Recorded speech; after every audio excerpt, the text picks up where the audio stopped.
Chapitre 141.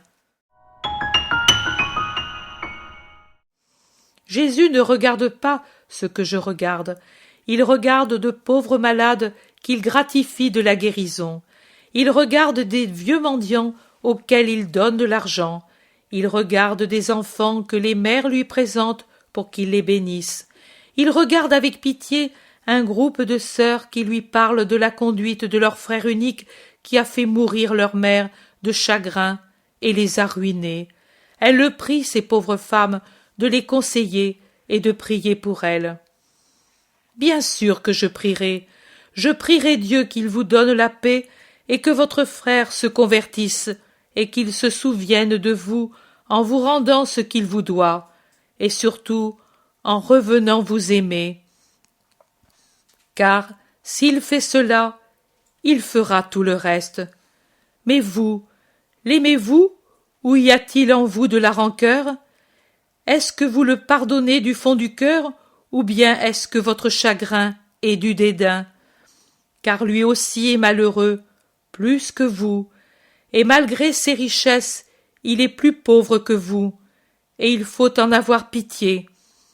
Il ne possède plus l'amour, et il est sans l'amour de Dieu. Voyez-vous combien il est malheureux? Vous, à commencer par votre mère, par la mort, vous terminerez dans la joie la vie triste qu'il vous a fait mener. Mais lui, non. Au contraire, il passerait d'une fausse jouissance d'une heure à un tourment éternel et atroce. Venez près de moi. Je m'adresserai à tous en vous parlant à vous. Et Jésus se dirige au milieu d'une pelouse parsemée de buissons de fleurs, au milieu de laquelle il devait y avoir auparavant une statue. Maintenant, il reste la base, entouré d'une haie basse de myrte et de petites roses. Jésus tourne le dos à cette haie et commence à parler. Tous se taisent et se groupent autour de lui. La paix soit à vous. Écoutez. Il est dit « Aime ton prochain comme toi-même ». Mais sous ce nom, de qui s'agit-il? Tout le genre humain pris dans son ensemble. Ensuite, plus particulièrement, tous les hommes de la même nation. Plus particulièrement encore, tous les concitoyens. Puis, en resserrant toujours plus le cercle, tous les parents. Enfin, dernier cercle de cette couronne d'amour resserrée comme les pétales d'une rose autour du cœur de la fleur, l'amour pour les frères de sang, les premiers des prochains. Le centre du cœur de la fleur d'amour, c'est Dieu. L'amour pour lui est le premier qu'il faut avoir. Autour de son centre, voici l'amour pour les parents, le second qu'il faut avoir parce que les parents sont les petits dieux de la terre, parce qu'ils nous créent et coopèrent avec Dieu pour nous créer, sans compter qu'ils s'occupent de nous avec un amour inlassable. Autour de cet ovaire qui flamboie de pistil et exhale les parfums les plus choisis des amours, voici que se serrent les cercles des différents amours. Le premier est celui des frères nés du même sein et du même sang duquel nous naissons. Mais comment faut-il aimer le frère? Seulement parce que sa chair et son sang sont les mêmes que les nôtres? C'est ce que savent faire aussi les oisillons rassemblés dans un nid. Eux, en fait, n'ont que cela de commun, d'être nés d'une même couvée et d'avoir en commun sur la langue la saveur de la salive paternelle et maternelle. Nous, hommes, nous sommes plus que des oiseaux, nous avons plus que la chair et le sang. Nous avons le Père, en plus d'un père et d'une mère. Nous avons l'âme, et nous avons Dieu, qui est le Père de tous. Et voilà qu'il faut savoir aimer le frère comme frère, à cause du Père et de la Mère qui nous ont engendrés, et comme frère à cause de Dieu, qui est le Père universel. L'aimer par conséquent d'un amour spirituel en plus de l'amour charnel, l'aimer non seulement à cause de la chair et du sang, mais à cause de l'esprit que nous avons en commun. Aimer, comme il se doit, l'esprit plus que la chair de notre frère, car l'esprit est plus que la chair. Parce que le Dieu Père est plus que l'homme Père, parce que la valeur de l'esprit est au-dessus de la valeur de la chair, parce que notre frère serait beaucoup plus malheureux de perdre le Dieu Père que l'homme Père. La privation du Père homme est déchirante, mais ne rend qu'à moitié orphelin. Elle ne blesse que ce qui est terrestre, notre besoin d'aide et de caresses. Mais l'esprit, s'il sait croire, n'est pas blessé par la mort du Père. Au contraire, pour le suivre là où le juste se trouve, l'esprit du Fils monte comme attiré par la force de l'amour. Et en vérité, je vous dis que cela est amour, amour de Dieu et du Père, monté par son esprit au lieu où réside la sagesse. Il monte vers ces lieux où Dieu est plus proche et agit avec une plus grande droiture parce que ne lui manque pas l'aide véritable que sont les prières du Père qui maintenant sait aimer complètement. Le frein que lui donne la certitude que maintenant son Père voit mieux que pendant sa vie les œuvres de son Fils, le désir de pouvoir le retrouver moyennant une vie sainte. C'est pour cela qu'il faut se préoccuper davantage de l'esprit que du corps de son propre frère. Ce serait un bien pauvre amour, celui qui s'adresse seulement à ceux qui périssent en négligeant ce qui ne périt pas, et qui, si on le néglige, peut perdre la joie éternelle. Trop nombreux sont ceux qui se fatiguent pour des choses inutiles, qui s'épuisent pour ce qui n'a qu'un intérêt relatif, en perdant de vue ce qui est vraiment nécessaire.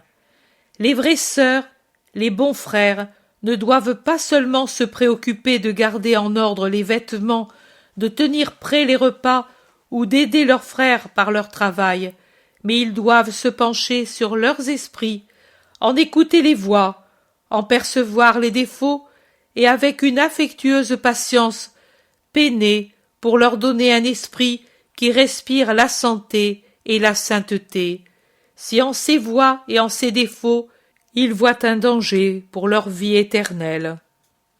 Et ils doivent, s'ils ont péché contre eux, s'appliquer à pardonner et à obtenir pour eux le pardon de Dieu par leur retour à l'amour sans lequel Dieu ne pardonne pas. Il est dit dans le Lévitique: « N'aie pas de haine dans ton cœur pour ton frère, mais reprends-le publiquement pour n'être pas chargé de péché à cause de lui. » Mais de l'absence de haine à l'amour, il y a encore un abîme. Il peut vous sembler que l'antipathie, l'absence de relation et l'indifférence ne sont pas des péchés parce que ce n'est pas de la haine. Non, je viens vous donner de nouvelles lumières sur l'amour et nécessairement sur la haine, car ce qui éclaire le premier en tous ses détails, c'est éclairer en tous ses détails la seconde. L'élévation même du premier vers les hautes sphères entraîne une plus grande séparation d'avec la seconde, car plus le premier s'élève, plus la seconde sombre en un abîme toujours plus profond. Ma doctrine est perfection, elle est finesse de sentiment et de jugement. C'est la vérité sans métaphore ni périphrase, et je vous dis que l'antipathie, l'absence de relation et l'indifférence sont déjà de la haine, simplement parce qu'elles ne sont pas de l'amour. Le contraire de l'amour est la haine. Pouvez-vous donner un autre nom à l'antipathie? Au détachement d'un être? À l'indifférence? Celui qui aime a de la sympathie pour celui qu'il aime. Donc, celui qui a de l'antipathie ne l'aime plus. Celui qui aime, même si la vie l'éloigne matériellement de l'aimer, continue de lui être proche par l'esprit. Donc, si quelqu'un se sépare d'un autre par l'esprit, il ne l'aime plus. Celui qui aime n'a jamais d'indifférence pour l'aimer, mais au contraire, tout ce qui se rapporte à lui l'intéresse. Si donc quelqu'un est indifférent pour un autre, c'est signe qu'il ne l'aime plus. Vous voyez donc que ces trois choses sont des ramifications d'une même plante, celle de la haine. Or, qu'arrive-t-il dès que quelqu'un que nous aimons nous offense? 90 fois sur 100, si la haine n'arrive pas, c'est l'antipathie, l'éloignement ou l'indifférence qui surviennent. Non, n'agissez pas ainsi, ne glacez pas votre cœur par ces trois formes de la haine. Aimez. Mais vous vous demandez, comment le pouvons-nous? Je vous réponds, comme le peut Dieu qui aime même celui qui l'offense. Un amour douloureux, mais toujours bon. Vous dites, et comment allons-nous faire? Je donne la loi nouvelle sur les rapports avec le frère coupable, et je dis, si ton frère t'offense, ne l'humilie pas en public en le reprenant publiquement, mais pousse ton amour à cacher la faute du frère aux yeux du monde, car tu en auras grand mérite aux yeux de Dieu en coupant par amour toute satisfaction à ton orgueil. Oh, comme il plaît à l'homme de faire savoir qu'il a été offensé et qu'il en a souffert. Il s'en va comme un mendiant fou, non pas pour demander une obole d'or au roi, mais il s'en va vers d'autres seaux et des gueux, comme lui demander des poignées de cendre et du fumier, et des gorgées de poison brûlant. C'est ce que le monde donne à celui qui a été offensé, et qui s'en va, se plaignant et quémandant du réconfort.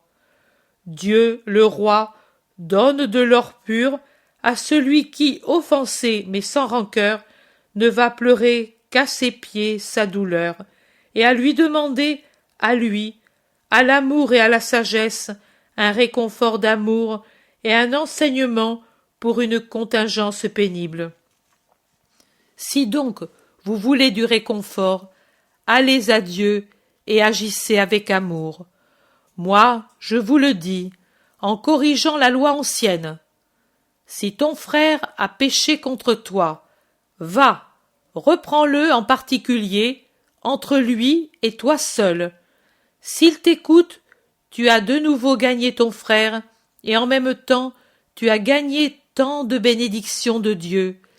Et si ton frère ne t'écoute pas, mais te repousse, entêté dans sa faute, toi, pour qu'on ne dise pas que tu es complice de la faute ou indifférent au bien spirituel de ton frère, prends avec toi 2 ou 3 témoins sérieux, bons, sûrs, et reviens avec eux vers ton frère, et en leur présence répète avec bienveillance tes observations, afin que les témoins puissent de leur bouche dire que tu as fait tout ce que tu as pu pour corriger saintement ton frère.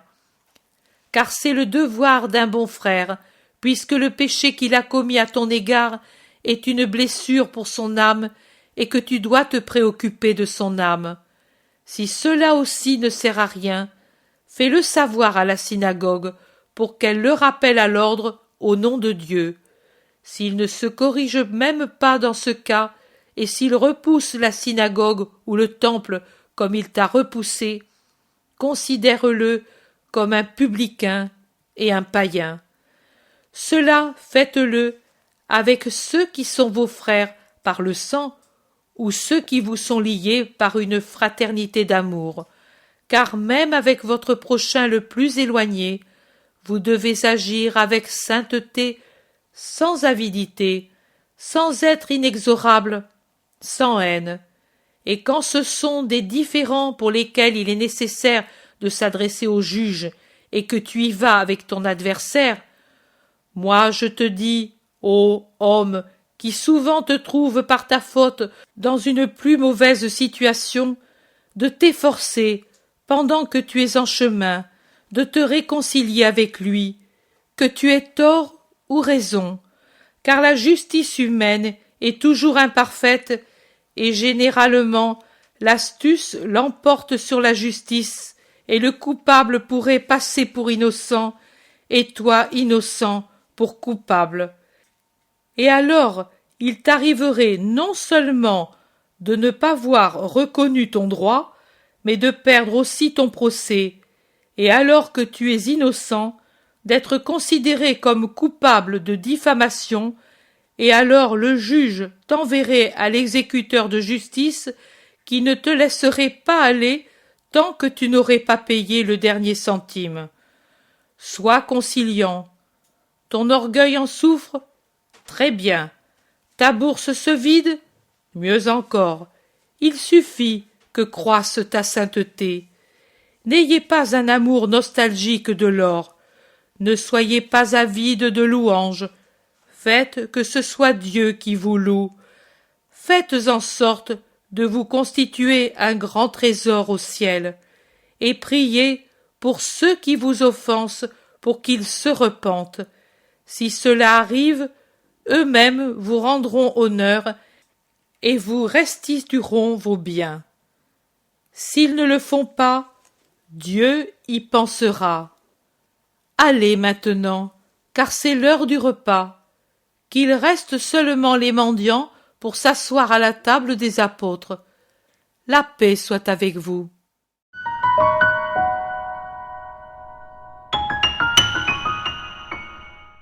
L'intérêt pour les écrits de Maria Valtorta ne cesse de grandir. Et les fruits récoltés, vocation, conversion, sont immenses. Visionnaire de la vie du Christ, de la conception de Marie jusqu'au début de l'Église, sa description des personnages, de leur psychologie, la précision des lieux où ils évoluent, des coutumes et mœurs de l'époque, est proprement sidérante et à ce jour inégalée.